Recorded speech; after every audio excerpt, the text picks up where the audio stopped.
I know these are the days of fast food, reels, shorts, etc. For those of you who are not patient enough to listen to this long video, I would just like to give a very quick briefing right up front what I'm going to be talking about. Everybody's gung-ho about the Mahapurna Kumbh Mela happening in Prayāgrāj after 144 years. So I'm just going to be talking about why 144 years, why Prayāgrāj, what really it means to sadhaks like you and me who are more into the inner realization. This is very significant irrespective of whether we are into karma yoga, bhakti yoga, jnana yoga, raja yoga, which is kriya yoga, or all of them put together in the form of sankhya or integral yoga. Keeping this in mind, it's very important for me and you to understand this, and whatever I'm speaking over here is entirely out of my own inner realization, perception, and actual experience rather than reading or hearing from anyone or anybody or any source of information. People ask for pramana, and one of the biggest pramanas possible is this subjective experience that can be shared. The best way to share it, as I will explain in the video as well, is silence, but the next best way is the use of Sanskrit or the Vedic chants. But since most of us don't understand these, I'm speaking in a language, English, which a lot of people around the world understand even if they cannot speak. To cut the long story short, kumbh is nothing but our body, mind, intellect, vital life, and our bliss body. All of these put together as 5-layered gift wrapper. That is kumbh, and what is inside is nothing but the ultimate truth, which is nothing but Parabrahman. You call it Brahman, Paramatman, Atman, doesn't matter. They're all one and the same. Prajnanam Brahma, Tattvamasi, Ayam Atma Brahma, Aham Brahmasmi, as the 4 Mahavakyas of the Vedas illustrate. What is Mela? Mela is essentially coming together. So many such 5-layered containers which contain a so-called small portion of the Atma or Parabrahman are there, but in reality, whether it is a small portion, big portion, it cannot be something which is proportioned because it is metaphysical without boundaries, and therefore breaking it into parts is impossible. So it's all the same one entity, which I prefer to call, with a grammatically incorrect way, putting an SIC in brackets, as ourself,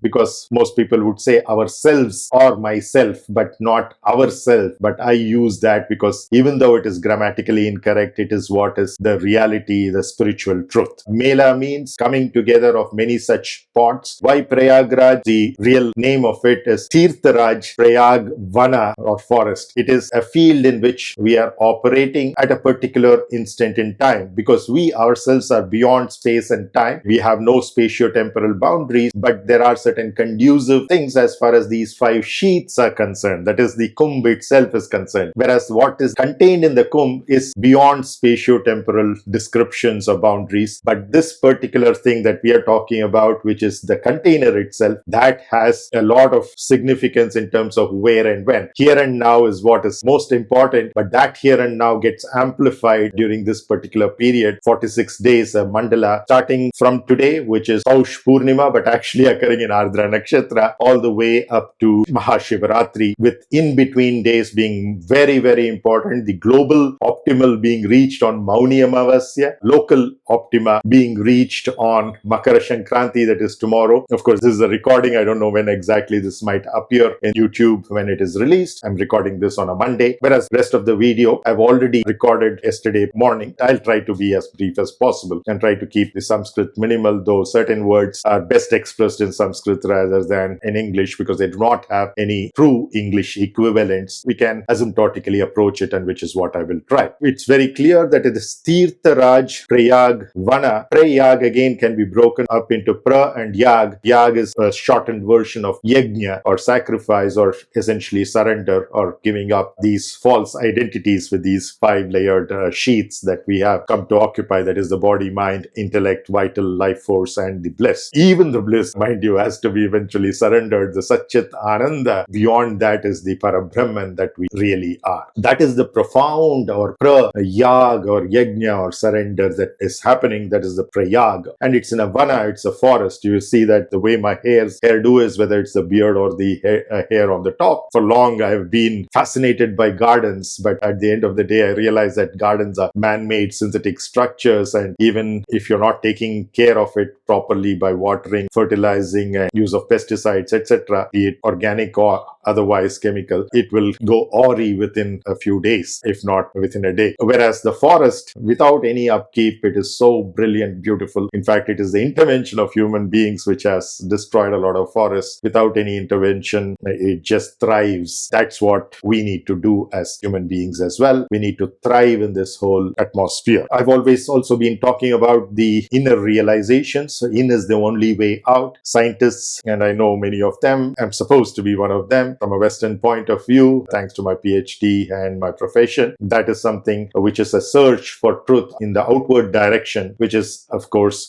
the wrong direction to look at things. The real thing is inwards. Of course, when you go outwards, you get certain objective entities, but as physicists have realized, and physics is, of course, the most basic science out of which every other science like chemistry, biology, and applied sciences and engineering and medicine, etc., are all offshoots of that. Physics itself has realized that most of what is reality, that is 96% or more, is essentially dark energy, dark matter, Mahakali, Mahakala, though they may not use those two terms. We have for long known from our rishis, Maharishis, great seers of perception of truth, that that's what indeed it is. And that can only be understood by going inwards. We have done a lot in the last couple of centuries, especially in going outwards, and that has resulted in wonderful conveniences and luxuries for all of humanity. But going further in that particular direction is actually an overkill. Too much of greed, lust, anger, hatred, what I call as KLM, which is not the airline, but K squared L M cube, Kama, Krodha, Lobha, Moha, Madha, Matsarya. All of these entities are essentially our tamasic gunas. It is those which are represented by the asurās, whereas the passion, aggression, ambition, action, these are the rajasic gunas which are represented by the dévās. And both of these are required in a tug of war in order to churn the ocean, which is essentially our body, mind, intellect, vital. And when you churn this, you get a lot of goodies, and of course the ultimate goodie is the amrita, or the immortality, which is just a perception of who we really are. Because as long as we perceive that we are the physical body, emotional mind, the smart intellect that we think we are, the vital life force or air, vital life atmosphere, or the bliss body that we are, then of course, yes, we are limited. But once we recognize or recognize or perceive or experience that we are beyond all of these, we become the metaphysical, the unbounded, limitless. We already are, but just that we are blind to it, not blind with these two eyes, which I am with my right eye, and I'm only be able to see with my left eye, and therefore I do not have a three-dimensional vision. Just been a blessing in disguise, because now opened up my third eye to look inwards, and that is far, far more beneficial and satisfies the very purpose of being born, especially as a human being, in particular in Bharat, and especially during this particular occurrence, which happens only once in 144 years. So nobody who is alive today amongst the typical human beings, not talking of the Maharishis, who are still alive, none of us will be alive in 144 years later when this is going to happen again. So this is a brilliant opportunity for us to take advantage of this whole scenario. This video will satisfy the thirst in a lot of you for the spiritual meaning of the Kumbh Mela. I've already talked about what kumbh is. It's wrappers, BMI, along with the vitals and the bliss. And then I also talked about what is inside it, the amrita, which is our right perception, who we really are, which is the Parabrahman. I also talked to you about prayāg, which is the profound surrender of these wrong identities or misidentification into the true identity, which is as ourself, the one and only thing which exists, which is eternal and omnipresent. Now coming to the other aspect where all it is held, relating to our chakras and the lokas that we talk about. These are not physical so-called spatial locations that we are talking about, just like Vaikuntha. Kailash is in particular geographical location alone. It's everywhere or nowhere. It is within us. The Mooladhara is what is nāśik, and the space between Mooladhara and the Manipura is the route from nāśik to Ujjayini or Avantika. Avantika is nothing but the Mahakaleshwar temple, which is on the Kshipra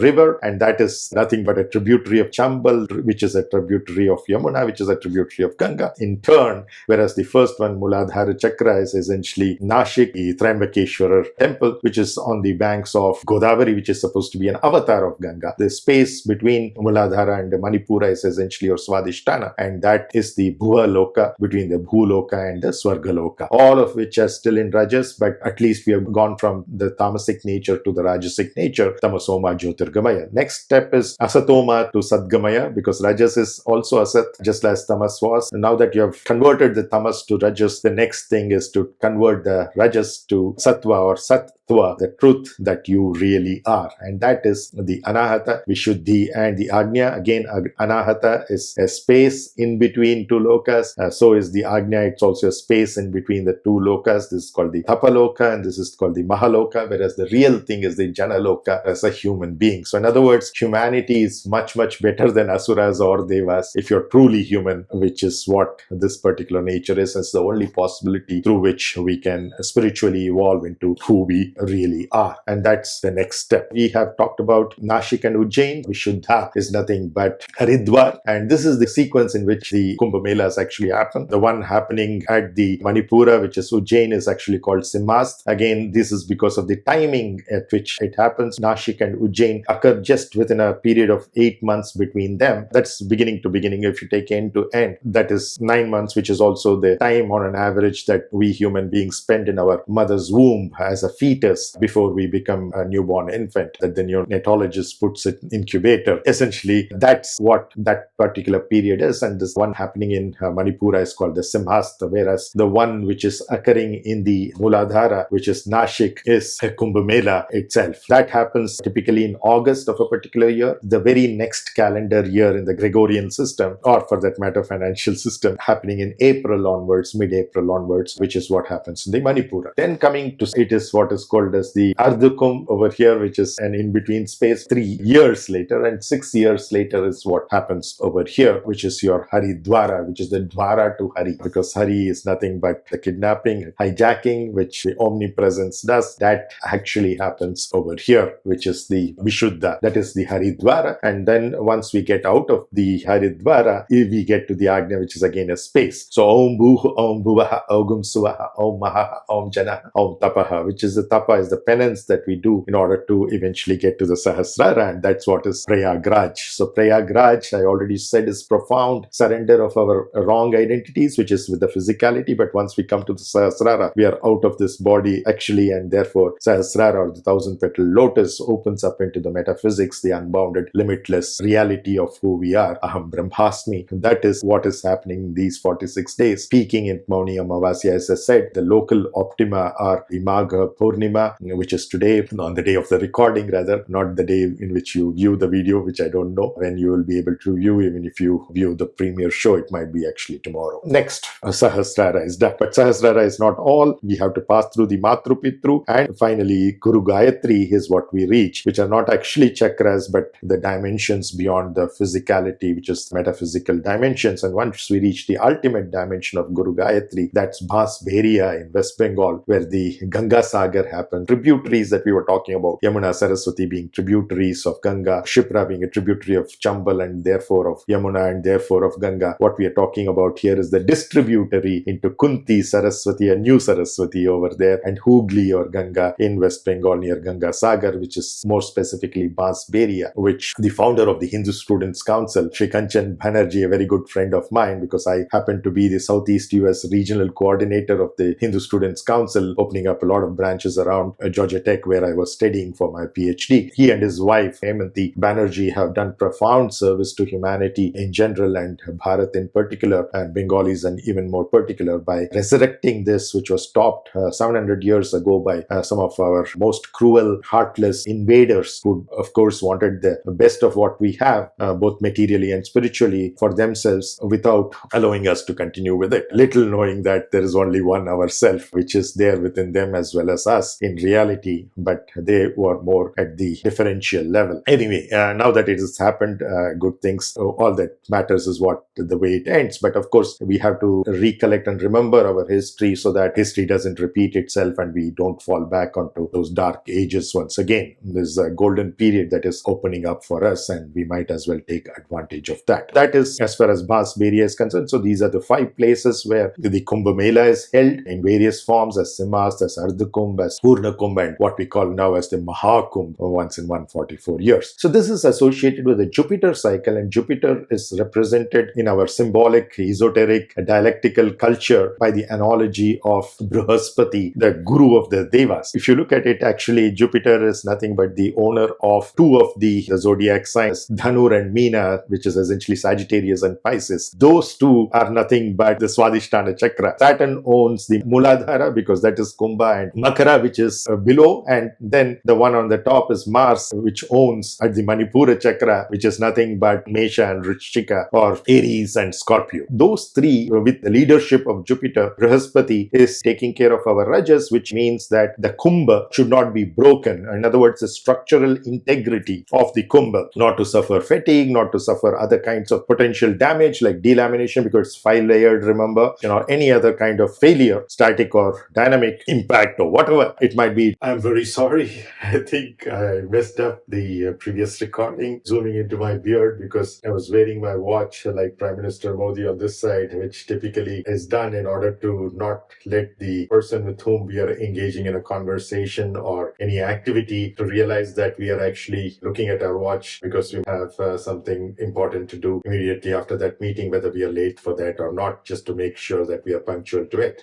When I was wearing that and I was talking to you, prone to gestures, so I was actually bending and which rotated the crown, and that kind of zoomed into my beard rather than the face that I really wanted you to see while I'm talking over here extempore without any script or whatsoever, just based on my experiential knowledge and wisdom. Talking of wisdom, we were talking of Jupiter, yes, which is the external representation of wisdom, a projection from our Swadhisthana to where it is in the solar system as Brihaspati, the guru of the dévās, which means the doorway for our rajasic passion, action, ambition, aggression, etc. Thankfully, actually, I saw the reflection of these green lights that you see into the camera lens, and then I recognized that it was blinking, the green light was blinking, and then I recognized there must be something wrong, so I just turned around to see what was happening over there and zoomed into my beards. I'll just continue with that. So as I said, Jupiter, which is our wisdom, Mars, which is our valor, and Saturn, which is our patience, all these three put together ensure that there is no damage to these 5 layers that we think we are, but they are our containers. Container is again becoming very popular current terminology of AI and the software parlance in terms of the ways in which the coding is done today. Anyway, keeping that aside, the role of our wisdom, patience, and valor is to ensure the integrity of these physical systems, the emotional systems, the intellectual apparatus, the vital and blissful apparatus, all of which are given to us as tools to last for a certain period of time in a certain spatial region, etc. So they are bounded both in space and time, and therefore they are not the real us. They are just wonderful things with which we can, things not just in the physical sense, but emotional, intellectual, vital, and blissful sense. These are provided to us by nature, Mother Nature, in order for us to accomplish as much as we can, not only for who we think we are, but the entire surroundings, which means the social system, the nation, the globe, the humanity, and the universe itself. Keeping that intact, for example, keeping the physical body intact means a good immune system, which is the job of Mars. Similarly, take care of the intellect, which is represented by Mercury. The job is of wisdom, which is its caretaking father. Even in the dialectical thing, that Tara, the wife of Jupiter, eloped with the moon, which is our emotions. Therefore, the illegitimate child which was born out of marriage was our intellect. So of the moon, which is our emotions, the left eye, the sun is our intellect, the sharp, fiery intellect that we have, more spatial, because that's the Panchabhuta with which it is associated, and that needs to be taken care of by Jupiter, because the moon was only its so-called biological father. The adopted father is in Jupiter because he accepts Tara back when she gets back. Either as a bhaktā, you can think of these as reality and which they were, or as a jñāni, you can see the deeper insights and meanings into it so that we can leverage that in either sense, either a bhaktā or a jñāni, which is why Kumbh Mela, actually the 46-day period, involves full moons as well as new moon, in this case the Mauni Amāvasyā, also the Vasant Panchami and Bhishma Ashtami, and of course the 2 Pournamis, which is the Paush Pournami and the Magh Pournami, and which is on either side, and then the Makar Sankranti and the Mahashivratri. But as I said, the Mauni Amāvasyā is the global optimal when you need to engage in these spiritual practices to the maximum, but you have to do it continuously for these 46 days in order for you to fully leverage the profound aid that Mother Nature is giving us, both in a spatio-temporal sense. Spatial, if you are able to go close to the trivéni saṅgam as is possible, because that trivéni is nothing but our iḍā-piṅgala and ā-suśumnā, and just like the ā-suśumnā is the most subtle of them and pretty much much inaccessible even for most yogis, the so-called beginning yogis that I'm talking of, the real yogis, the siddhas, then of course that is what they really work on.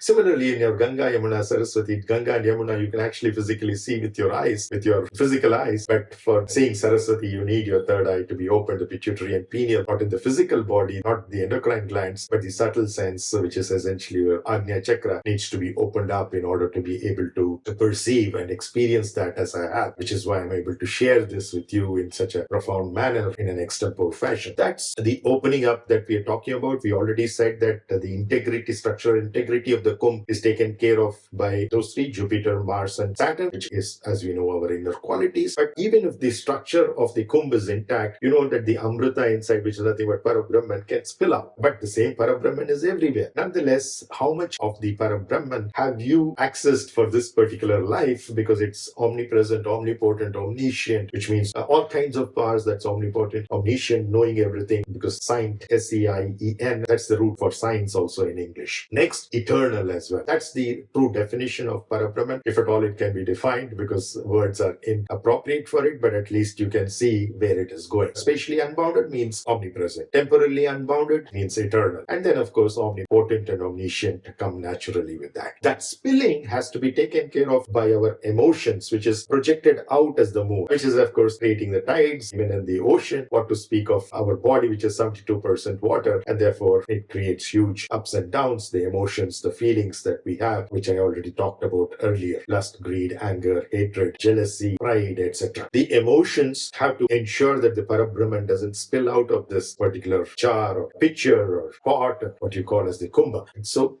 coming out is what we are trying to avoid over there. It's okay if the post-production takes a little longer time. I'm willing to give quality, because quality is far more important than quantity, as we are realizing in the current debate over how many hours of work person needs to do over a week. Started off by Narayana Murthy, and I love the way how Mahindra responded to it, because quality is far, far more important than quantity. I love to stare at my wife, as he said, anything that you do, anything that you're involved with, you have to be devoted, you have to have bhakti. That is the true definition of bhakti, not necessarily directed towards a so-called deity, which is essentially nothing but our rajasic gunas, but going far beyond that. Moon is, or our emotions are not alone in taking care of the avoidance of spillage, sloshing, as you call it, liquid rocket propulsion, popular in terms of carrying your oxidizer and your fuel as liquids and then letting them burn together. So sloshing happens because of the vibrations of the vehicle and the speed at which it is going, the dynamics, the acceleration or deceleration that is involved, depending upon the phase of the flight. That sloshing should be minimized, and that's where not only emotions, which is the moon, but also important are Shukra, the techniques, the technology that is involved, which is Shukra or Venus, which is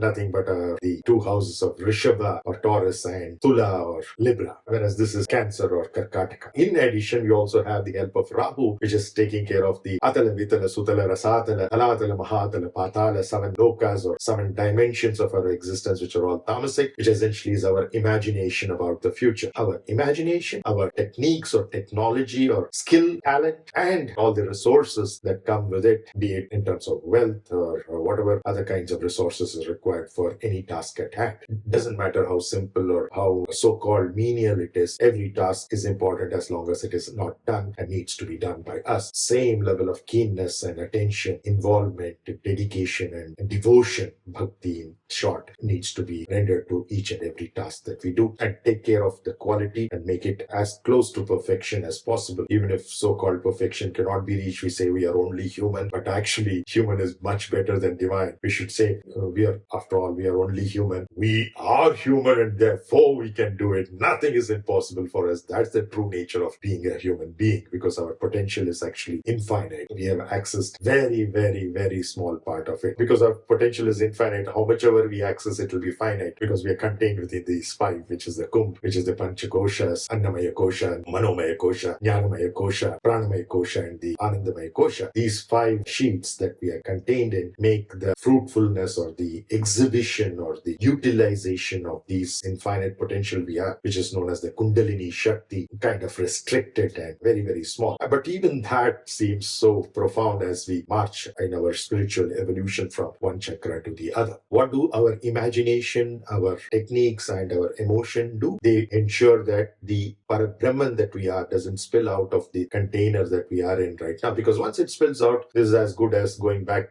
to the Panchabhutas of solid, liquid, energy, gas, which is a gaseous state, and also the spatio-temporal domain in which all of these operate, which is what is called as the Panchabhuta, in which the sense organs, Pancha-jnanendriyas and Pancha-karmendriyas, all of them operate. Whereas this is beyond that. Right from Agnya itself, it's in fact beyond, because this is the 6th chakra, 7th, 8th, and 9th, completely out of our view. One is taken care of, which is the structural integrity of the kumbh, that the 5-layered wrappers that we think we are, fluid, not sloshing and spilling out, or even evaporating for that matter, essentially escaping out of that container and convert from the so-called liquid that we think of in a metaphorical, symbolic, figurative, analogical sense. No, it's really not describable in any words, leave alone as phases of matter like solid, liquid, gas, or plasma, or even as energy in the E equal to mc squared sense. No, it's far beyond all of that, because all of that is already given to us in the form of physics beyond Newton in terms of the quantum mechanics and relativistic physics by Einstein. Now that we know all of these things are still in the physical realm, we are looking at the metaphysical realm. We have taken care of the structure of the kumbh. We have taken care of the so-called amrita within, which is nothing but our right perception and right experience of who we are, which is only subjective. It cannot be objective. It has to be experienced. Like I do, you have to do it only through your sadhana, and it will be possible. If I can do it with my limited resources, you can definitely do it, especially youngsters watching it. But even the old people, doesn't matter. Age doesn't matter. Caste doesn't matter. Religion doesn't matter. The languages that you know or speak or understand, can read or write, doesn't matter. Which generation you belong to, A, B, C, D, X, Y, Z, or alpha, beta, gamma, doesn't matter. Don't divide yourself. You already have enough divisions. Why do you want to have more and more division? Education doesn't matter. What level of education you had, which domain of education you have had, what profession you are in, whether you're retired or still working. None of these matters, my dear friends. Just dedicate a few minutes, and then you see that irrespective of what task you're doing, what work you're doing, even that will become so much more productive. Especially in the COVID period, you'd see my publications, kind of work that we have done, groundbreaking. All of that has been made possible because of the spiritual evolution. Okay, people think spirituality versus worldly or material nature. No. Worldly, material, etc. are all very, very small aspects of spirituality. Once your spiritual nature evolves, all of those tend to become more productive and fruitful as well. That's what you will see in your own experience. The number of PhDs that we have graduated from our lab, etc., and the kind of work that they have done, phenomenal. I'm really proud of them. That to a small extent has been because of this spirituality radiating from the so-called guru or the advisor. Whether you look at it in that form or not doesn't really matter, but it's happening nonetheless. Okay, and the results are there to see. The integrity is taken care of, the container, minimizing the loss of the interior going out is also taken care of, either through evaporation, even sublimation, because directly the solid can become gaseous without having to go through the liquid state, if you think of the amrita as solid. The elixir or ambrosia, truly speaking, this is all beyond thoughts, beyond emotions, beyond actions. It's just flowing from Mother Nature as a conduit. I'm sharing it with you so that whoever sees this and actually does not only a Shravana or listening and getting it as information or as entertainment. No, this is not infotainment. This is to go beyond your Shravana, then to do manana, reflection of what I'm talking about, and then nididhyasana, bringing it into practice in your own life. Then you will see the magic working. Just as it has worked for me in the last few years, I'm sure it will work for you even faster, because I'm giving it to you, not just a silver spoon, but a golden or platinum spoon, if that's all that we are thinking is the most precious. The non-breakage and the non-spilling is taken care of, but that's not all. They can be going back to who we think we are. So in other words, even though tamasoma jyotirgamaya, from tamas to rajas has happened, it is possible that it goes back to tamas, and therefore, because tamas and sattva to a lot of uneducated or untrained eyes, even of yogis, can seem very similar to each other. A lot of so-called yogis who think they are sattvic will probably be tamasic. Whereas rajasic is very, very contrasting between both of these. You can easily say if somebody is rajasic or not. But to say those who are not rajasic predominant, because all three gunas are present in everybody to some extent or the other, depending upon what they are doing, which stage of life they are in, etc. But to distinguish between tamas and sattva is very, very difficult. But then eventually we want to go beyond sattva also into the trigunatita state of the Sahasrara, Matrupitru, and the Guru Gayatri. That is essentially what we can achieve at Prayagrāj if we are able to go there, be as close to the trivéni saṅgam as possible, which I said is nothing but our iḍā-piṅgal and ā-suśumnā, get together, because Sushumna is so subtle that there is the Vajranadi. Inside the Vajranadi is the Chitrani Nadi, and inside that is the Brahmanadi, the subtlest of them all. Through that, we go all the way to the Brahmarandra and out into the Matapitru and the Guru Gayatri, which is the one in Bengal where Ganga again splits into three before getting into the Ganga Sagar as distributory instead of tributary, which is just a physical projection of what is actually happening in our inner subtle and causal bodies, and even beyond that, in a bodiless state, which is the metaphysics of it all. As I said, one,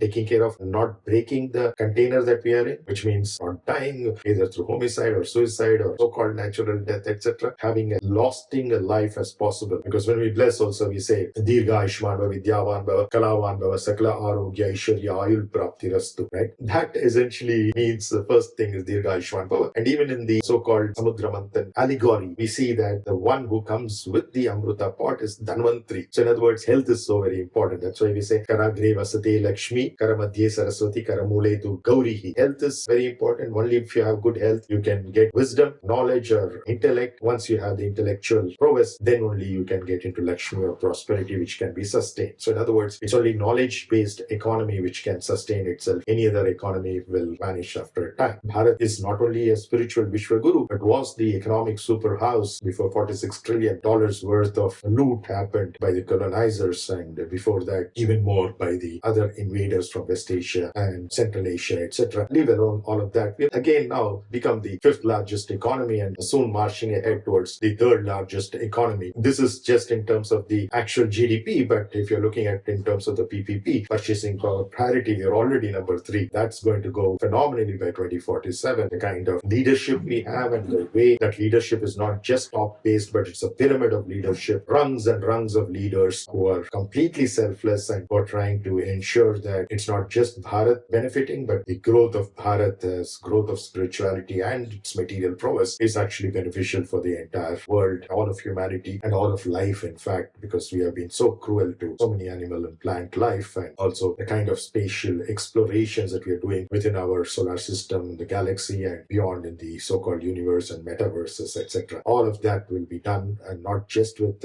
empathy, but with consciousness should come into fore, because AI will take care of everything else that we are stupidly doing till today, whether it's the physical work, whether it's the emotional empathy that we are showing to others, or even the intellectual work. We're going from intellect to intelligence. Intellect is something which is finite, but intelligence is something, true intelligence. I'm not talking of artificial intelligence, but the real intelligence is not an intelligence of a person, an intelligence of an entity, but an intelligence of the entire universe or metaverse. So that once you access that infinite resource, which is nothing but your Kundalini Shakti, and you take it all the way up to Guru Gayatri, all you need to do as efforts, as sadhaks, in terms of your sadhana through karma yoga or selfless action, which is not looking at the fruits, but essentially trying to do the job as well as possible within our so-called physical limitation, intellectual limitations or emotional limitations, trying to do the best that we can in terms of the quality. Going beyond that is what you look at bhakti yoga, devotion, dedication, involvement with the work, jnana yoga, which is a true understanding, at least in an intellectual sense, of who we really are, so that it can percolate to the other layers in terms of the vital life energy that we are, and then the bliss body that we are, and eventually the bodiless metaphysics that we really truly are. And that can not just be an intellectual understanding, but actually experiential. Even though subjective, it can actually be something that you can transmit just by being, without speaking a word, like how Adiguru Dakshinamurti did to the Saptarishis. You can do that to anybody and everybody in your sphere of influence, which does not necessarily mean physical proximity, because now you're beyond physicality. So irrespective of where they are, both in spatial sense or in temporal sense also, whether they live long back or are going to live much later, in terms of not just your own progeny or your students, which is still in a bounded sense, but the entire universe, the entire metaverse at all times, sanatana. And that's what we are capable of doing. You're backtracking from rajas to tamas. In other words, it's not tamasoma jyotirgamaya, but jyotirma tamasagamaya, which is going back. That has to be avoided. And for that, we have the Surya Nadi, or the leadership by the sun, which is essentially Leo. The right eye is Leo, and that is the leader, but it again has its retinue, which is either side, just like Jupiter has on either side Mars and Saturn to take care of it, and Moon had below it Venus, and further below Rahu to take care of it,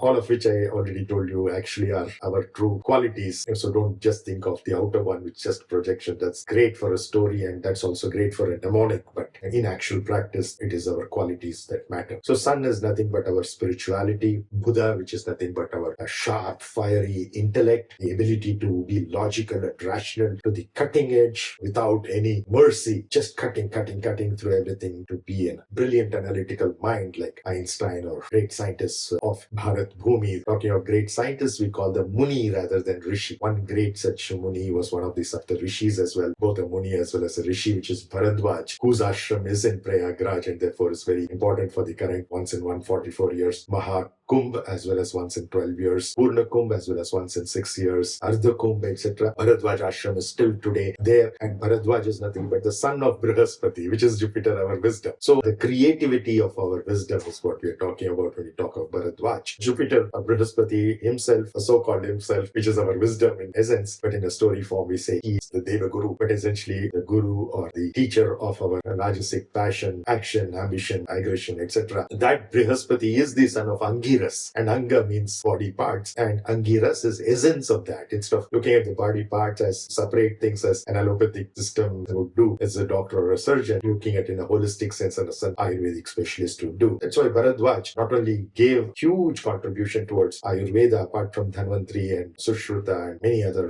great rishis, he's also very close to me because he's also involved with so-called aerospace. Aero is anahata, space is Vishuddhi, and there is something called the Vimana Shastra, the theory and analytical science of flight, be it in the atmosphere or beyond the atmosphere. That is aircraft, helicopters, flapping wing vehicles inspired by both birds and insects, or for that matter, rockets and orbiting satellites, etc. The science behind all of that was given by Bharadwaj in the so-called Vimana Shastra. So he's involved with Ayurveda, he's involved with Vimana Shastra, and of course, he's also a great rishi or seer of the truth, because Rig Veda, you see that the 6th chapter, if you want to call it that way, of the Rig Veda is contributed mostly by him, almost like 700 to 800 verses or stanzas of that, be it the Brahmanas or the Samhitas or the Aranyakas or the Upanishads, which is the Vedanta, is all contributed by him. Whereas the 3rd chapter of the Rig Veda, which is the oldest scripture ever, and it can't even be called scripture because essentially that's the perception of truth, which is what Rishi means, perceiver, seer as we call it, rather than a seeker. You become a seer, you're losing the K. That is, it's not just knowledge or Vidya alone or Vidya alone, but Veda actually experiencing it, oneself or ourself. Aham Brahmasmi, that is, I am Brahman, not just as Prajnanam Brahma, the consciousness is Brahman, or Tattvamasi, that thou art. These are stages that the student goes through, and I am Atma Brahma, this Atma is Brahma. Then you realize and say, Aham Brahmasmi. The 3rd chapter there, which contains the profound Gayatri Mantra, the ultimate main Gayatri Mantra, Om Bhuva Om Bhuvaha Om Swa Om Mahaha Om Janaha Om Tapaha Om Satyam Om Tat Savitur Varenyam Bhargo Devasya Dhimahi Dhiyo Yo Nah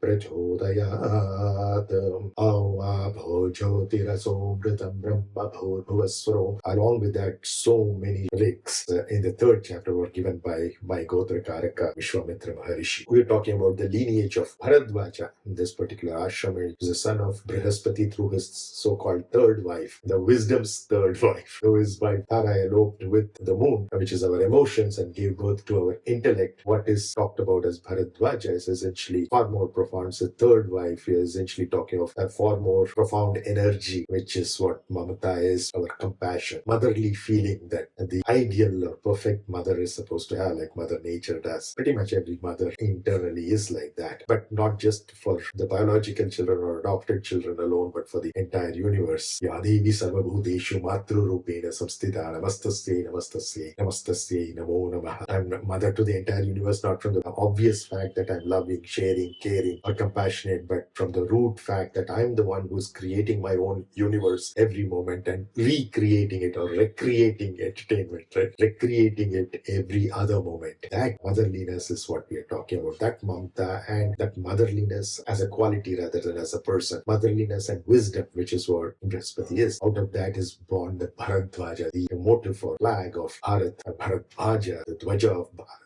And Bharat itself, as I explained in the longer version of this video, is Bharata is the propagation or the spread in an unconditional sense of the ultimate wisdom, the knowledge, which is the effulgence, the radiance, the brilliance of true knowledge, the ultimate truth of Aham Brahmasmi. Also, Raja Harshavardhan is very frequently talked about when we come to Prayagraj. He was one of the greatest kings in terms of the ability to do charity, essentially give all that we think of as ourself, right? From wealth and health, family to body body itself as a slave, who showcased to the world spectacularly what not just Hush is capable of, but far more than that, each and every human being is capable of, including you and me. He's also associated with that. A lot of our prime ministers were born or at least contested in elections over there. There's still a massive mansion which Motilal Nehru, one of our so-called freedom fighters, constructed over there for himself and his family, in which his son Jawaharlal Nehru, our so-called first prime minister, was born, and our third prime minister, the second longest lasting prime minister, Srimati Indira Gandhi, was born in one of those guest houses within that complex of what is called as Anand Bhavan. Many others like Vishwanath Pratap Singh, who was breakaway in the 80s thanks to the Mandal Commission report, etc., from the Rajiv Gandhi line of thinking. He was, of course, again from Allahabad. By heredity, Rajiv Gandhi, Rahul Gandhi, and Priyanka Gandhi are at least supposed to be rooted in Allahabad. Of course, it's no longer Allahabad. It is Allahabad is back to its original prayāgrāj, or Tirtharaj Prayāg 1, as the locals prefer to call it. Also, Shahi Snan, which is the Mughal Urdu name for that holy dip that the Akhada leaders could train both in Shastra and Shastra, not just Shastra or scriptures, but also Shastra, weaponizing especially the Nagabhav sadhus who are in many of these Akhadas, kind of divisions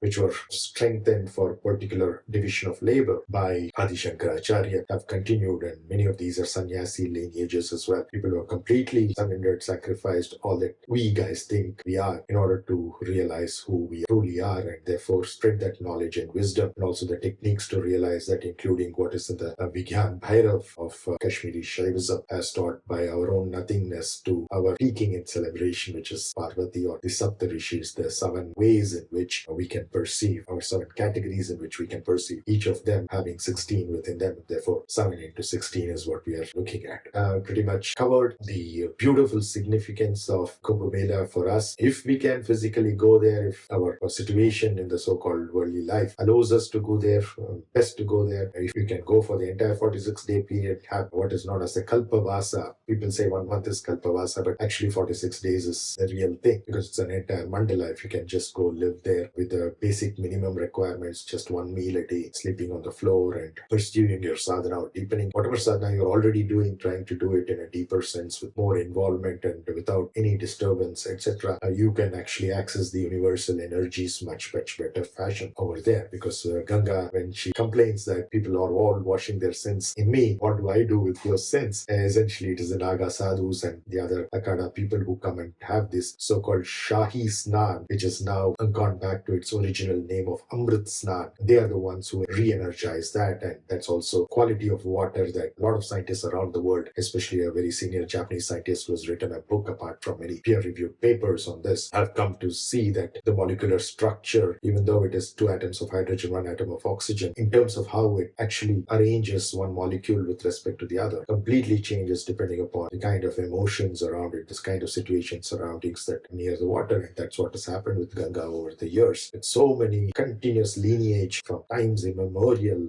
Sanatana Dharma of rishis who have meditated on its banks, who have done various other kinds of sadhana over there through the selfless action, karma yoga, through ultimate devotion, complete dedication to whatever tasks we are doing. That is, the emotion is engaged in that, the intellect is engaged in cutting edge logic and rationality, Kriya Yoga, Raja Yoga, with our breath, the prana, whether it is at the Mooladhara in this form, which is the Apana Vayu, or through Bhakti. Apana Vayu is, of course, elimination in various forms. Then you have the Vyana Vayu, which is circulation or spread in various ways through the blood, etc. Samana Vayu, essentially digestion, assimilation in a general sense. The Prana Vayu, or the Anahata, the 4th chakra, the 4th mudra, the input, just like the Apana Vayu at the 1st chakra, Mooladhara, was about elimination. This is about ingestion, or taking in the input rather than output. Then we get into Vishuddha Udhana Vayu, which is our buoyancy, feeling lighter than what we really are, physically, emotionally, intellectually, vitally, and blissfully, and therefore able to do far more tasks, both in terms of quantity and, more importantly, quality, that we can achieve. Steve Jobs' wife is here, apart from many thousands of foreigners. It's not just Indians and small villagers who with very little earnings who have come to Prayagrāj already, are in the process of doing that, walking their lifetime savings over 12 years, 6 years, etc., completely put into this, and coming here, 6,000 3,500 crores that is invested by the central and state governments in order to make this such a massive success, divya, bhavya and digital, which is divine, grand and digital as well. AI-enabled drones, drone detection, anti-drone systems, etc., both in the air as well as underwater, and the kind of facilities, privacy and other things through the tents as well as bathing pots, especially for women, the kind of security, various rungs of the security that is involved, etc. It's just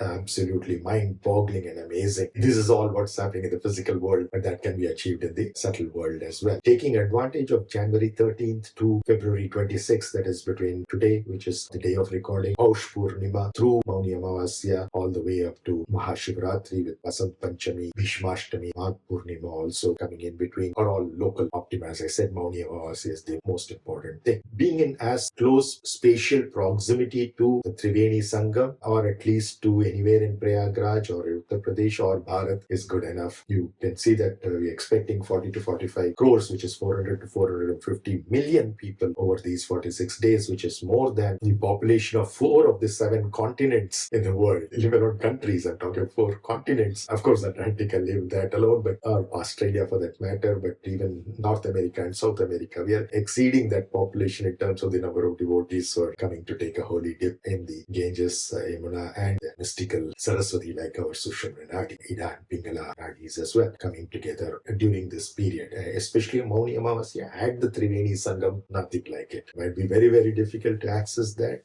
during that particular day because the crowd will be humongous, but give it a shot. Try if it is possible. Okay. Namaste. Ketu essentially over here, and in between Cancer, Karkataka, and Simha, Leo, but leaning slightly towards Leo, and that's Makha Nakshatra, because apart from Ashwini and Mula Nakshatra, Ketu has an adhipatya over Makha Nakshatra, which is where my Ketu was at my birth in my horoscope and Kundali or birth chart, and it will come there very soon because it's going to transit from Virgo, Kanya to Simha, Leo. Ketu is in the team of the Sun. The Sun is our spirituality, Buddha is our sharp, cutting edge intellect. We are also talking about our mystical nature. So that mystical nature combines with our spirituality and intellect, nothing like it. So it will not allow the regression. Yeah, regression was the word I was trying to search for. It occurred to me now when it's the right place. Okay, once I talked about Ketu, mysticism automatically came to me because I'm currently running the Ketu Dasha. The mystical experiences are being profound. In fact, I'm running the Ketu Dasha from October 2020 when I offered my first online course, the Flight Vehicle Structures course, and the nonlinear mechanics of composite structures. And after that, the courses for Georgia Tech Study Abroad program, already 2 editions, 2 years for that are completed. Then for Isai Sipero hosting a student exchange program, that again we have completed 2 editions of that, 2 years. All of these and some contributions to the aerospace body of knowledge, structural body of knowledge, materials body of knowledge as well. These 3, remember, Buddha, Mercury, Surya, Sun, and Ketu, which is the southern node of the intersection between the moon's orbit around the Earth and the Earth's orbit around the Sun. Because remember, all of these calculations, when the Kumbh Mela is supposed to occur, whether it is the so-called Ardha Kumbh Mela or Purna Kumbh Mela or the Maha Kumbh Mela that we have now, Maha Purna Kumbh Mela that is, or for that matter, the Simhas, the Ujjayini, etc. All these are calculated, first of all, in terms of the year, by where Jupiter is. It has to be in one of the fixed signs. Taurus, Rishabha, Simha, Leo. For the Ardha Kumbhs, you have Vrishchika, Scorpio, and Kumbha. The name itself is Kumbha, Aquarius or Haridvār. The year in which it occurs is determined by where Jupiter is. In other words, where our wisdom is in terms of the chakras. Because all of these things that I mentioned, for example, Rishabha is essentially nothing but our Anahata chakra, because that's owned by Venus, Shukra. Then if you're looking at the others, which we are talking about, Simha, owned by the Sun. And then you're talking about Kumbha, which is owned by Saturn. So all of these, the Aquarius is owned by Saturn. So all of these, and the year is determined by Jupiter's location, wisdom's location, in our Kundalini intersection points of iḍā-piṅgal and ā-suśumnā, in terms of the chakras. Now, when we go beyond that, and we are talking about, I was talking about the year being determined by Jupiter, but the year alone is not sufficient. You need to determine the months, and for which the Sun comes handy, which zodiac sign is it in, because it moves from one zodiac sign to another every month, the middle of every Gregorian month, and therefore tomorrow happens to be Makara Sankranti when it transits from Dhanur to Makara, which is the start of the first Shahi Snan, or more appropriately Amrit Snan as it is called now. The Nagar Pravesh is also going to happen, which is again the more appropriate term rather than the Urdu word Peshwari. Of course, conveys the meaning to some extent, but not the spirit of it, better conveyed by Nagar Pravesh rather than Peshwai. Just like Amrit Snan is better than Shahi Snan. Of the Shahenshahs talk of Amrit for the real reason for which it is done. A lot of other foreign impositions have been removed in this. People might think, oh my God, you're spending 6,500 crores in a poor country like India, so much of poverty. Well, 25 crores of people, 250 million people, much more than the population of many countries actually, have been brought out of poverty or brought above the poverty line. The 6,500 crores is not just a wasteful investment, because this is going to reap just within those 45 days 2 lakh crores for the Uttar Pradesh government, the Bharat government. So you can see it's a 1:30 is the ratio in which you're going to reap back your investment. I don't think there's any better investment than this. And moreover, a lot of these infrastructure, of course, there are a lot of temporary structures as well, like the bridges that have been constructed over the rivers, etc. But also there are some permanent infrastructure that have come up and which will be fantastic. There's also a wonderful laser show that you guys should not miss at 7 p.m. and 8:15 p.m. The entire history, of course, in more the allegorical, metaphorical, figurative, symbolic sense as the analogy from the Puranas rather than the insight or intuition that I shared with you just now. The year is determined by Jupiter's location, when the kumbh mela has to happen in which particular city or location. You also need the month, for which I said the sun's location determines that. Like for example, Makara now also will end when the sun goes to somewhere in between kumbha. That's when Mahashivratri will happen and it will get over. You also need to determine the specific dates of the so-called Shahi Snan, which is now Amrit Snan, which is determined by the location of the moon, which changes its nakshatra by approximately, because there are 27 nakshatras. So the total time it takes to cover the entire zodiac is about a month. In fact, every word has an etymology in the moon. It spends a day in each nakshatra. Therefore, that's what determines the exact day on which the Amrit Snans will take place. So, if possible on these days, but definitely for this entire period of 46 days, peaking in those local Optima, which is also involving the Vasant Panchami and the February 3rd and February 6th, which is the Bhishmashtami, when Bhishma left his mortal coils because he was waiting for the Uttarayana to happen, during which period, of course, he gave the Vishnu Sahasranama as well to Yudhishthira and through him to all of us for eternity, which is the 1008 names of our omnipresence, our everythingness. Our everythingness is one of the most revered deities in Prayāgrāj, with 12 temples dedicated to our everythingness or Vishnu, and all of these are typically called as Madhava. Madhu was one of the asurās, our tamasic gunas, which were destroyed. Madhu Kaitaba, because he destroyed Madhu and therefore saved in an esoteric and deeper sense. So that is Madhava. There are 12 Madhava temples on either sides of the banks of the rivers, mostly Ganga and also Yamuna, the most important of which is on the right bank of Ganga, just before the Trivéni saṅgam, which is called the Veni Madhava. Veni, of course, means river, which is why Trivéni means 3 rivers. In our case, actually the 3 nadis, iḍā-piṅgal and ā-suśumnā, Veni Madhava. So all of these Madhavas, of course, nothing but our Anahata Chakra, which is essentially the location of our omnipresence, our everythingness, and we as Vishnu, right? May the blessings of Vishnu that resides in you, me, everywhere in the heart, and also the Shiva Tattva, which resides in the Sahasrara, in you, me, and every one of us, whether we know it or not, whether we have recognized it or not, whether we admit it or not, doesn't matter. That's what we really are. Everybody, everything. In fact, everything, yes, the so-called non-living things, not only living beings, but even the non-living things encompass that. Om Namah Shivaya. After the other long video, you will see that I've also penned a beautiful poem. I myself am calling shamelessly as beautiful. I've even tried to bravely sing it. Actually, more appropriately than calling it singing, it would be chanting, because it's a poem that is chanted in a very powerful way. You repeatedly listen to that, because I'll put chapters, so you can repeat a particular chapter over and over again. You will see phenomenal evolution, speeding up the acceleration of your Kundalini through the chakras all the way, not just to Agnya and Sahasrara, but also to Matrapitru and Guru Gayatri. Utilize this golden opportunity, once in a lifetime opportunity for all of us alive today. But many people who died before us have not had this opportunity. Many who will be born after us will also not have this opportunity. Many who are living today, only about 40 crores are going at 400 million, which is 0.4 billion. The world population is approaching 8 billion. Just 5% of the population utilizing it. Even though it's very big in absolute numbers, in terms of percentages, it is small. Hopefully, they and also those who are doing it mansikali through their sadhana, at whichever location they are, may not actually physically go to prayāgrāj or utilize this particular period, but the sadhana they do will help. But doing it at this particular time, in that particular location, will be phenomenal. may you reap those benefits. My blessings to you. Namaskar. Irrespective of whether you're able to go to Prayagraj or not, please do the sadhana wherever you are and deepen your involvement, especially these 46 days and in particular the mōdi amāvasyā. But if you think of just that one day, it will not happen. So try to do for all the 46 days, okay, how much ever you can. Make it as good as possible, not only in terms of how long you do it, but more importantly in terms of the quality or the involvement with which you do it. The quality is far, far more significant.